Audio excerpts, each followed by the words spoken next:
मैं निश्चित रूप से मानता हूं, स्थिर सरकारें देश को ताकत देती है। स्थिर सरकारें निर्णायक कदम उठाने में सहायक होती है। स्थिर सरकारें गरीबों को कल्याण करने में सहायक होती है। स्थिर सरकारें आतंकवाद, नक्सलवाद जैसे इंटरनल सिक्योरिटी के खतरों को कुचल देने के लिए मददरूप होती है। और स्थिर सरकारें देश के एजेंडे को और देश की स्थिति को दुनिया में बदलने में भी बहुत सहायक होती है। वो जो 400 पार का जो नारा था उसको आप मिस इंटरप्रेट कीजिए, कुछ भी कहिए, पर ऑपोजिशन ने तो कहा था कि आप रिजर्वेशन हटाने के लिए कर रहे हैं, आप मुसलमानों के हक को छीनने की बात कर रहे हैं, उनका जो रिजर्वेशन है उसे हटाने के लिए कर रहे हैं। ये बात ग्राउंड लेवल तक जा चुकी थी। तो चौथे राउंड तक आप क्या कहेंगे कि क्या ये अगर आप कह रहे हैं कि निर्णायक जो कदम है उसके लिए था, not for taking out reservation? देखिए, इसमें मैं आपको इतना ही बता सकता हूं कि जब विपक्ष इतनी ओछी राजनीति करता है तो हम तो रिसीविंग एंड पर हैं। मगर हमने देश की जनता के सामने बहुत अच्छे तरीके से स्पष्ट किया है कि अगर हमारा उद्देश्य आरक्षण हटाना होता तो 10 साल से हमारे पास बहुमत था, इस देश की जनता ने ही दिया था, हमने तो वो नहीं किया।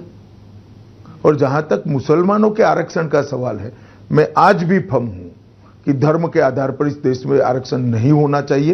ये संविधान की स्कीम नहीं है, संविधान इससे सहमत नहीं है और भारतीय जनता पार्टी धर्म के आधार पर आरक्षण नहीं होने देगी। आपने कहा कि 400 का जो टारगेट था वो आतंक और नक्सलवाद जैसे को कुचलने के लिए, ऐसे रीजंस के लिए था, लेकिन हिमंता जी ने कहा कि 400 पार का नारा जो है मथुरा में कृष्ण जन्मभूमि, काशी में ज्ञानवापी हटाकर विश्वनाथ मंदिर और पीओके को पूर्ण तरह भारत के साथ जोड़ने के लिए, इसलिए 400 का नारा। देखिए, पीओ को पाक ऑक्यूपाई कश्मीर का जहां तक सवाल है, ये केवल भारतीय जनता पार्टी नहीं, देश की संसद का कमिटमेंट है कि पाक ऑक्यूपाई कश्मीर भारत का हिस्सा है और इस पर हमारा अधिकार है।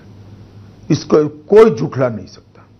ये आज जो फारूक अब्दुल्ला जी और कांग्रेस के नेता कह रहे हैं कि पाकिस्तान के पास एटम बम है तो उनको सम्मान करिए, पाक ऑक्यूपाई कश्मीर का डिमांड न करिए। मैं उनको पूछना चाहता हूं कि 130 करोड़ की आबादी वाला, जनसंख्या वाला एटॉमिक पावर भारत, ये महान देश क्या किसी से डरकर अपने अधिकार जाने देगा? किस प्रकार की सोच है? और राहुल बाबा ने देश की जनता के सामने एक्सप्लेन करना चाहिए, इनके अलायंस के नेता और इनकी पार्टी के नेता क्या कहना चाहते हैं। पाकिस्तान का सम्मान करो मतलब क्या? पाक ऑक्यूपाई कश्मीर जाने दे? वो कभी नहीं हो सकता। मैं पूर्णतया इस बात पर भारतीय जनता पार्टी का मत रखता हूं कि भारतीय जनता पार्टी मानती है कि पाक ऑक्यूपाई कश्मीर हमारा है और हमें ही मिलना चाहिए, और वो नहीं आता है तब तक हम सबका दायित्व अधूरा है।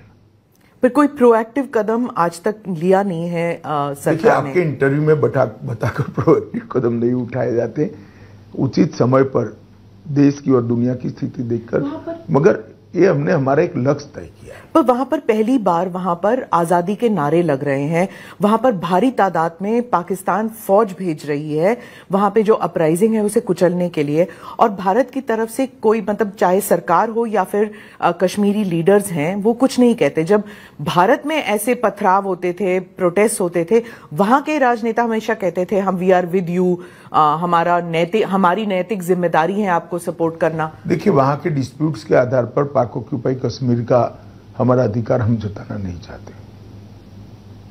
वहां मिसमैनेजमेंट है, बैड गवर्नेंस है, वो उनका विषय है। परंतु पाक ऑक्यूपाई कश्मीर हमारा है क्योंकि पूरे कश्मीर का मर्जर भारतीय संघ के साथ हुआ है। वो अधिकार को कैसे लेना, वो भारत का सवाल है, वहां के मिसमैनेजमेंट का सवाल नहीं।